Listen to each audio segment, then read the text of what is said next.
दोस्तों, सबसे पहले आपको पोजीशन पता होनी चाहिए। थायराइड ग्लैंड कहाँ होती है? नेक में होती है।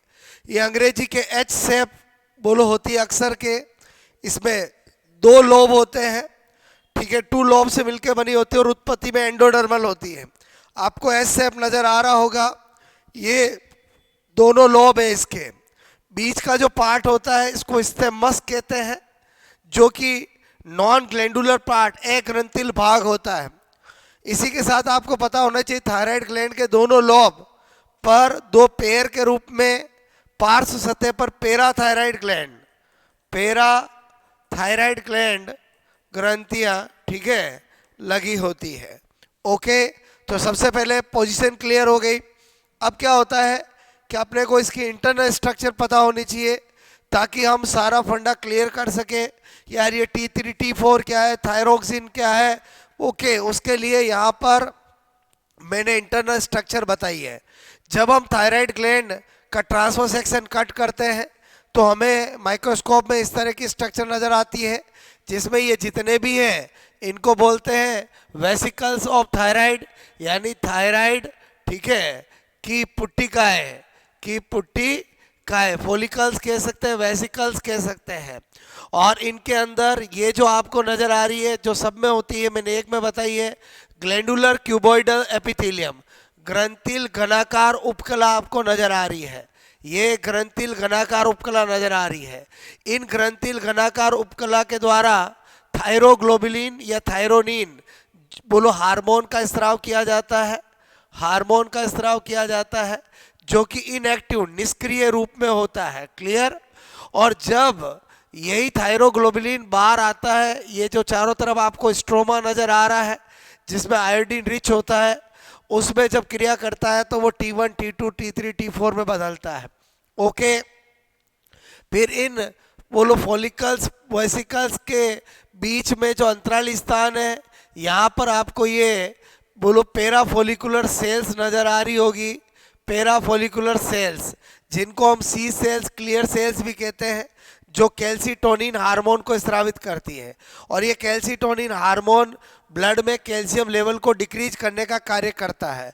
तो दोस्तों, आपको क्या पता चला कि कैल्सीटोनिन हार्मोन अगर पूछा जाए किन सेल से, तो पैराफोलिकुलर सेल से। और ग्लैंड तो आपका थायराइड ग्लैंड के अंदर ही यही है। ओके, उसके बाद थायरोग्लोबुलिन जो इनएक्टिव फॉर्म है वो स्ट्रोमा में आयोडीन से अभिक्रिया करके T1 T2 T3 T4 में बदलता है। ओके, क्योंकि सब जानते हैं थायराइड ग्लैंड थायरोक्सिन हार्मोन को स्रावित करती है, लेकिन आपको T3 T4 या थायरोक्सिन इनका फंडा समझना है तो इंटरनल स्ट्रक्चर को जानना पड़ेगा। आई होप आपको ये इंटरनल स्ट्रक्चर समझ में आई होगी। ओके, उसके बाद अगर हम T1 T2 T3 4 की फुल फॉर्म देखें, T1 का मतलब मोनो आइडो थायरोनिन, मोनो आइडो थायरोनिन, ठीक है। इसी तरह से T2 को बोलते हैं डाई, ठीक है, डाई आइडो थायरोनिन। T3 का नाम होता है ट्राई आइडो थायरोनिन और T4 मतलब टेट्रा, ठीक है, आइडो थायरोनिन। और दोस्तों, जो T4 होता है उसी को थायरोक्सिन हार्मोन कहा जाता है। उसी को क्या कहा जाता है? Thyroxine hormone. ओके, तो आई होप आपको T1 T2 T3 की फुल फॉर्म पता चली होगी।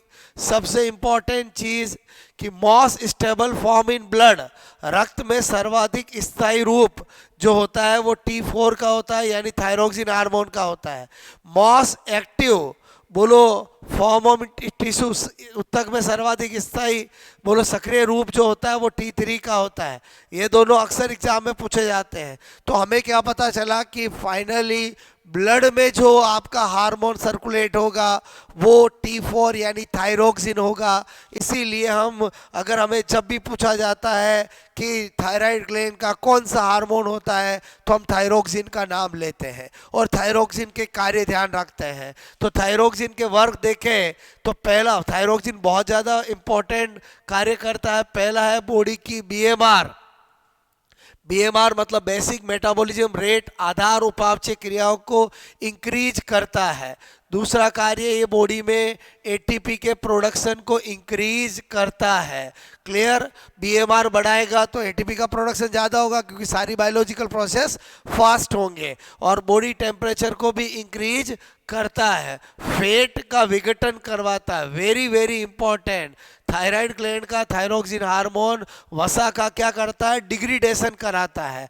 ऐसे नोड पर डायरेक्ट इफेक्ट डालकर हार्ट रेट को इंक्रीज करता है। ये पांचों कार्य अपने में होते हैं, लेकिन 6 और 7 स्पेसिफिक फंक्शन है। एम्फीबियंस जो उभयचर होते हैं, मेंढक वगैरह, उनमें कायांतर मेटामॉर्फोसिस की को प्रेरित करता है यही थायरोक्सिन हार्मोन। यानी आपसे मैं कहना चाहता हूं कि टेडपोल, ठीक है, को जो टेडपोल लार्वा होता है उसको वयस्क में बदलना क्या कहलाता है? बोलो, मेटामॉर्फोसिस कहलाता है। मेटामॉर्फोसिस कहलाता है। और इसका प्रेरण कौन करता है? Thyroxine hormone. इसलिए दोस्तों अक्सर क्वेश्चन आता है कि तालाब में क्या डाला जाए कि बोलो टेडपोल ज़्यादा फ्रॉग में बदलेंगे, iodine, fluorine, chlorine, bromine, iodine. तो आयोडीन होगा, क्योंकि आयोडीन ज़्यादा मिलाओगे पानी में तो आपको जो थायराइड ग्लैंड का स्ट्रोमा में आयोडीन ज़्यादा होगा तो बोलो इनएक्टिव का एक्टिव फॉर्म में बदलना ज़्यादा होगा, और थायरोक्सिन हार्मोन जितना ज़्यादा बनेगा उतना ही क्या होगा? मेटाफॉर्मोसिस फास्ट होगा। क्लियर? इसी तरह से रेप्टाइल्स सरीसृप में निर्मोचन, मॉल्टिंग की क्रिया को प्रेरित करता है। दोस्तों ये सारे फंक्शन थायरोक्सिन हार्मोन के सारे इंपॉर्टेंट है। क्लियर? ये पर्टिकुलर एम्फीबियंस में और ये रेप्टाइल्स में है। ओके, उसके बाद देखते हैं दोस्तों, अगर हमने कार्य देख लिया तो फिर हाइपोथायराइडिज्म और हाइपरथायराइडिज्म देखना पड़ेगा। हाइपोथायराइडिज्म का मतलब hypo secretion of thyroxine hormone. Thyroxine hormone का कम स्त्राव होने पर क्या क्या होता है, और हाइपर सीक्रेशन ऑफ थायरोक्सिन यानी हाइपरथायराइडिज्म। दोस्तों हाइपोथायराइडिज्म में 4 प्रॉब्लम आती है। एक होता है सिंपल ग्वाइटर, सामान्य गलगंड। बोलो पहले बहुत होता था, बोलो आयोडीन की कमी से यहाँ पर ये साइज इस तरह से बढ़ जाती थी, लेकिन आयोडीन युक्त नमक खाने पर ये दूर हो जाता है। सिंपल ग्वाइटर समझ में आया होगा। फिर एक क्रिटिनिज्म, वेरी इंपॉर्टेंट। बोलो बच्चों में थायरोक्सिन हार्मोन की कमी हो जाती है तो बच्चों में ड्रोफिज्म, बोनापन हो जाता है, जिसको क्रिटिनिज्म कहते हैं। और ऐसे बच्चे, बोलो बोने बच्चे मानसिक रूप से मेंटली रिटार्डेड होते हैं। क्लियर? ओके, क्रिटिनिज्म ध्यान रखना है। ग्रोथ हार्मोन की कमी से भी बच्चों में बोनापन होता है, लेकिन वो बोने बच्चे मेंटली ओके होते हैं और आपसे में को सर्कस में काम करते हैं जिनको एटलियोसिस कहते हैं। जबकि थायरोक्सिन हार्मोन की कमी से जो बच्चों में बोनापन, ड्रोफिज्म होता है उसे क्रिटिनिज्म कहते हैं, और ऐसे बच्चे मानसिक रूप से दुर्बल होते हैं। फिर मिक्सोइडिमा रोग, आज के टाइम में फीमेल में जो हाइपोथायराइडिज्म हो रहा है उसको मिक्सोइडिमा के नाम से जाना जाता है। बोलो उनमें महिलाओं में बीएमआर डिक्रीज हो जाती है, बॉडी टेम्परेचर डिक्रीज हो जाता है और वेट गेन होता है। ये वेट गेन क्यों होगा? क्योंकि थायरोक्सिन हार्मोन वसा का विघटन कराता है। जब थायरोक्सिन हार्मोन की कमी हो जाएगी तो वसा का विघटन नहीं होगा तो बॉडी के अंदर वेट गेन होगा। क्लियर? तो आज के टाइम में जो लड़की और महिलाओं में जो हाइपोथायराइडिज्म डायग्नोस होता है वो इसी की वजह से होता है, क्योंकि आज के टाइम में फीमेल्स, लड़कियां अपने वेट थोड़ा सा गेन होने पर कॉन्शियस हो जाती है और जाके डॉक्टर को चेक कराते हैं तो उनके हाइपोथायराइडिज्म निकल के आता है, जिसको मिक्सोइडिमा रोग कहते हैं। उसके बाद हाशीमाटो रोग, ये ऑटो इम्यून डिसऑर्डर होता है जिसे सुसाइड ऑफ थायराइड भी कहते हैं। बोलो हाशीमाटो नामक व्यक्ति के अंदर जब आप समय को एक बार थायराइड ग्लैंड में चोट लग गई तो उसको ठीक करने के लिए जो मेडिसिन लेते हैं वही क्या करती है? एंटीजन का काम कर जाती है और उसके अगेंस्ट एंटीबॉडी बनकर पूरे थायराइड ग्लैंड को ख़त्म कर दिया जाता है, जिसे सुसाइड ऑफ थायराइड कहते हैं। और ये हर किसी में नहीं होती, auto immune person to person vary करते हैं, जिसे हाशीमाटो रोग कहते हैं। ठीक है, आई होप आपको ये वाला सेक्शन समझ में आया होगा। उसके बाद हाइपरथायराइडिज्म की बात करें, एक है एक्स ऑप्थेल्मिक ग्वाइटर। दोस्तों नाम से पता चल रहा है एक्स का मतलब एक्सटर्नल, ठीक है, बाहर की ओर, और ऑप्थेल्मिक का मतलब आई बॉल। क्लियर? यानी आई बॉल की साइज का इंक्रीज होना और बाहर निकली हुई बोलो प्रतीत होती है, उसको एक्स ऑप्थेल्मिक ग्वाइटर कहते हैं। अक्सर हम देखते हैं कुछ लोगों की आंखों की आई बॉल बड़ी हो जाती है, लाल लाल और बाहर निकली हुई दिखाई देती है। इट मीन्स उन्हें बोलो ट्रीटमेंट की जरूरत है, एक्स ऑप्थेल्मिक ग्वाइटर। और ग्रेव रोग और पाल्मर रोग ये भी हाइपरथायराइडिज्म को शो करता है। हाँ, ग्रेव के अंदर थायराइड ग्रंथि की सिमेट्रिकल ग्रोथ होती है और पाल्मर में अनसिमेट्रिकल ग्रोथ होती है। एंड रिजल्ट क्या होता है, हाइपरथायराइडिज्म के अंदर बॉडी में बीएमआर इंक्रीज हो जाएगी, क्योंकि जब थायरोक्सिन का सीक्रेशन ज़्यादा होगा तो उसका कार्य इंक्रीज होगा, बोलो बॉडी टेम्परेचर इंक्रीज हो जाएगा, वेट लॉस होगा और हार्ट रेट बोलो इंक्रीज होगी।